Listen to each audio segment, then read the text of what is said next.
Hello everyone, in this lecture we will learn about Pytest framework. So what is Pytest? Pytest is a testing framework for Python that makes it easy to write simple and scalable test cases.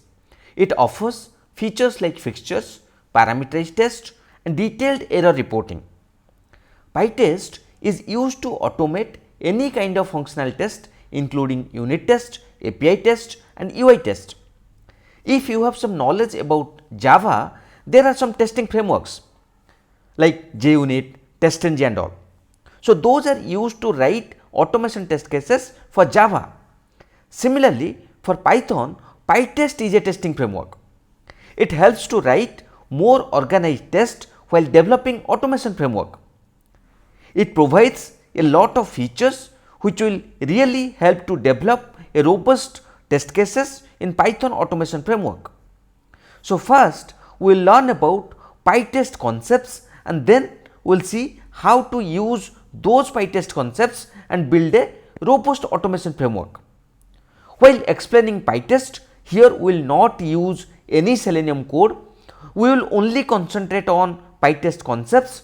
During framework lecture, we will build whole new framework from scratch and in that time we will integrate Pytest, Selenium and all.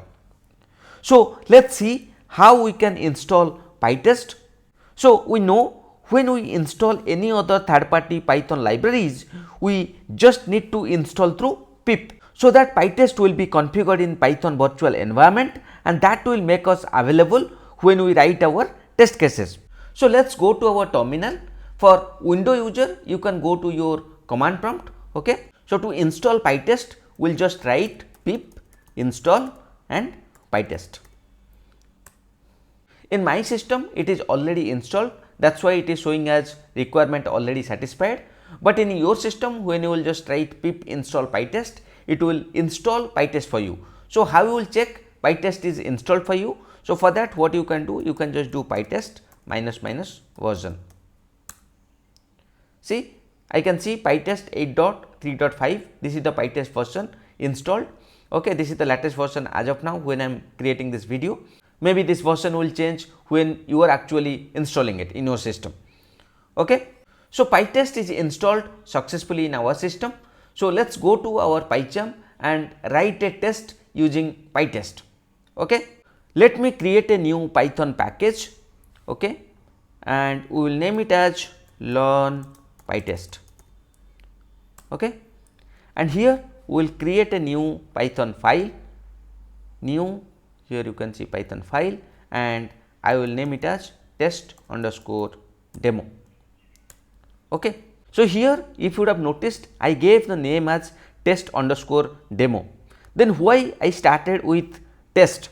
So, we need to follow some naming conventions while using Pytest.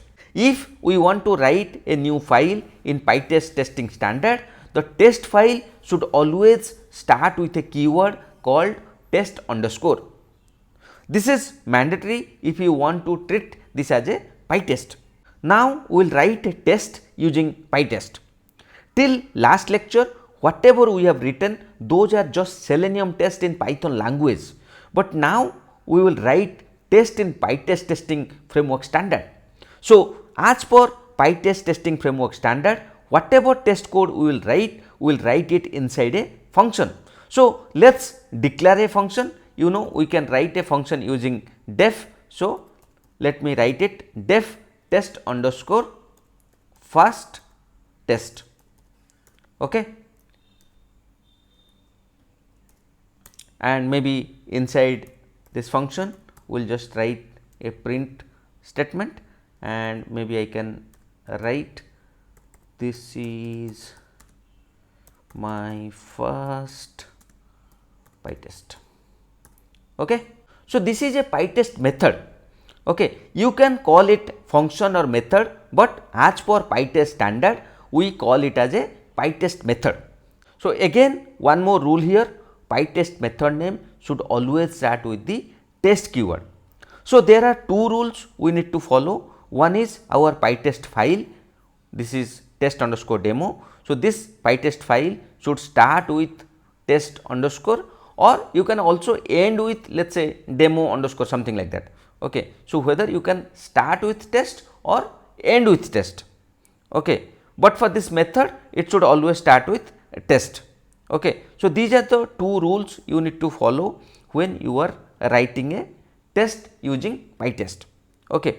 So, now let us run this test. Okay. So, there are different ways we can run it. One is through command prompt, or we can also run it from Pycharm test runner. So, we cannot just run it as, let us say, right click and then run test demo. See, whatever we have executed, whatever we are printing here, that did not print here. Why? The test got executed, but it did not print because it was not considered as a Pytest. Okay. So, how we will run it from Pycharm test runner? So, here you see this, right. So, just click here and then click on this edit configuration. Okay. Click on this edit configuration. So, this is the Python what we have, right. So, click on this plus icon. Okay. So, here you see there are different framework available inside this Python test, right, auto detect, Pytest, no select. So, we need to select on this Pytest and now you click on OK. If you want to give what exact test you want to run, then again click on this edit configuration and you can pass that script path here. So, here you are seeing this script, right. So, let us click here. So, here you see Python project Run Pytest and this is the file we want to run. Okay. So, just select it, click OK. Now, we have selected the file and now just click on this run. Okay, we are getting this error, right. Okay, so what we can do, we can go to our Pycharm setting and let us see. So, for this Python interpreter we do not have Pytest here. Okay. So, we need to install it. So, click on this plus icon and here you just type Pytest. So, here you see Pytest and just install this package. Okay. Now, you can close it. So, we have Pytest now, click OK and now let us run it. Now, it got executed and we are seeing this result. Here you see this is the print whatever you were written here, right. Same thing is getting printed here. This is my first Pytest and this overall result is coming in Pytest standard. Okay. We can see how many tests pass. So, here you see, right, this test passed and one test case got passed and it is 100%. Okay. So, overall this result format is in Pytest format. Okay. So, you saw how to write a test in Pytest standard and how to execute it and how to see the test results. In our next lecture, you will see how to execute this from our command prompt. Okay. So, that is all for this lecture. See you in the next lecture. Thank you.